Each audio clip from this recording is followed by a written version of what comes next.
नमस्कार। चलिए, आज एक बहुत ही दिलचस्प कहानी सुनते हैं, एक ऐसे लोहार की जिसकी पूरी किस्मत बस एक फैसले पर टिकी थी। ये कहानी है ईमानदारी की, लालच की और इस सवाल की कि असली दौलत का मतलब आखिर होता क्या है। कहानी की शुरुआत ही होती है एक दर्द भरी पुकार से। ये शब्द हैं हमारे मुख्य किरदार रघुवीर के, जो हमें सीधे उसकी बेबसी और तकलीफ से जोड़ देते हैं। तो सबसे पहले समझते हैं कि आखिर रघुवीर इस हाल में पहुंचा कैसे। कहानी का पहला हिस्सा हमें यही बताता है। तो देखिए, रघुवीर की हालत सच कहें तो बहुत ही खराब थी। वो था तो एक बहुत मेहनती लोहार, पर उसकी मेहनत जैसे किसी काम ही नहीं आ रही थी। उसका परिवार, मतलब उसकी पत्नी राधा और बेटा रतन, भुखमरी के कगार पर थे। जो भी थोड़ी बहुत बचत थी वो बीमारी और चोट में निकल गई। और ऊपर से गांव वाले, खासकर मुखिया और बाली नाम का एक आदमी, उसका मजाक उड़ाने का कोई मौका नहीं छोड़ते थे। सोचिए, एक इंसान की ताकत और उम्मीद दोनों ही जैसे दम तोड़ रही थी। और इस गरीबी का सबसे दर्दनाक असर वो उसके बेटे पर पड़ रहा था।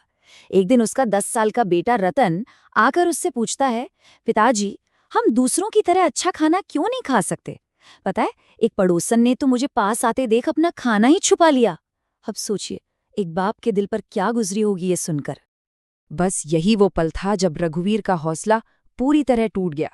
वो खाली हाथ घर जाने की हिम्मत ही नहीं कर पाया और सीधा जंगल की तरफ निकल पड़ा।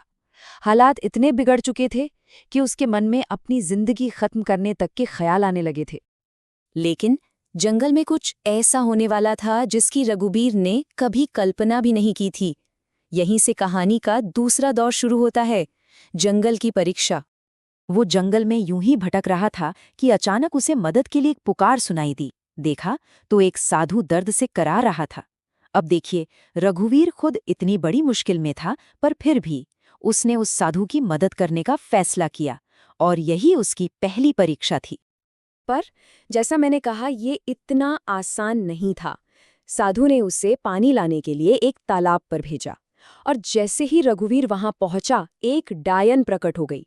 और उसने सीधी सीधी एक शर्त रख दी, मेरी पहेली का जवाब दो वरना मारे जाओगे। मतलब अब तो जान पर बनाई थी।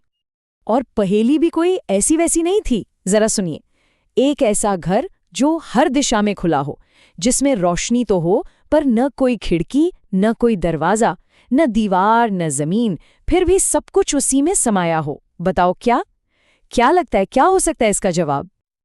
और देखिए, रघुवीर की समझदारी, इतने दबाव में भी उसने सही जवाब दिया।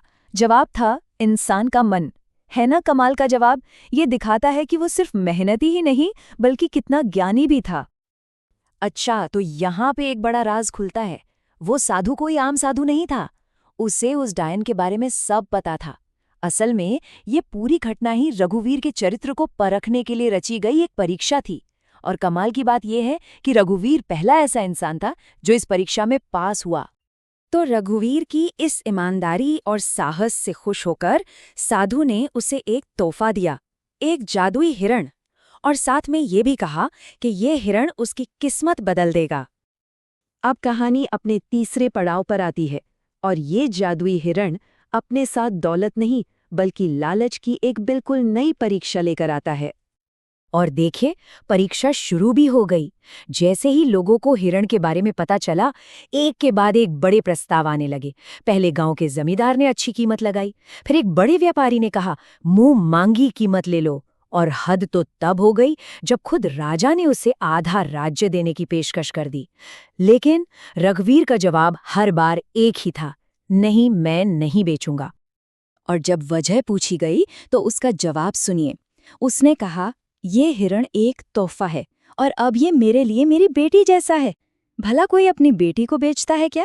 इसे एक बात ने दिखा दिया कि रघुवीर के लिए दौलत से कहीं ज्यादा कीमती रिश्ते थे। तो अब हम पहुंचते हैं कहानी के अंतिम पड़ाव पर, वो मोड़ जहां हिरण का असली रहस्य और रघुवीर का सच्चा इनाम दोनों सामने आने वाले हैं। तो होता यह है कि राजा विक्रम की बेटी एक बहुत ही अजीब और रहस्यमयी बीमारी से जूझ रही थी। और उसका इलाज था सिर्फ एक चीज, एक दिव्य फूल। एक ऐसा फूल जो बस दो खास चीजों के मिलने से ही बन सकता था। उस फूल को बनाने के लिए जो पहली चीज चाहिए थी वो थी एक इंसान का सच्चा आंसू और दूसरी एक हिरण का प्यार भरा आंसू। और जब राजा ने रघुवीर को उस हिरण से जबरदस्ती अलग करने की कोशिश की तो दोनों की आंखों से आंसू निकले, और जैसे ही वो आंसू एक साथ जमीन पर गिरे एक दिव्य फूल खिल उठा। इस चमत्कार को अपनी आंखों से देखकर राजा को अपनी गलती का एहसास हुआ। वो समझ गया कि रघुवीर का उस हिरण के लिए प्यार कितना सच्चा और गहरा था और वो कितनी बड़ी भूल कर रहा था। और आखिरकार रघुवीर को वो सब मिला जिसका वो वाकई हकदार था। राजकुमारी तो ठीक हो ही गई, पर राजा ने रघुवीर को अपना सलाहकार और शाही खजाने का रक्षक बना दिया। इतना ही नहीं, उसे अपने पूरे गांव का नया जमींदार भी बना दिया गया। उसकी गरीबी हमेशा के लिए सम्मान और समृद्धि में बदल गई। तो इस पूरी कहानी का जो सबसे जरूरी सबक है वो ये है, रघुवीर को इनाम उस जादुई हिरण की वजह से नहीं मिला। इनाम मिला उसकी अटूट ईमानदारी, उसकी करुणा और उसके मजबूत चरित्र के लिए। और आखिर में ये कहानी हमारे लिए एक बहुत गहरा सवाल छोड़ जाती है। दौलत का, अमीरी का असली पैमाना क्या है? क्या ये सोना, चांदी और जमीन जायदाद है, या फिर ईमानदारी, करुणा और चरित्र जैसी चीजें? इस पर सोचिएगा जरूर।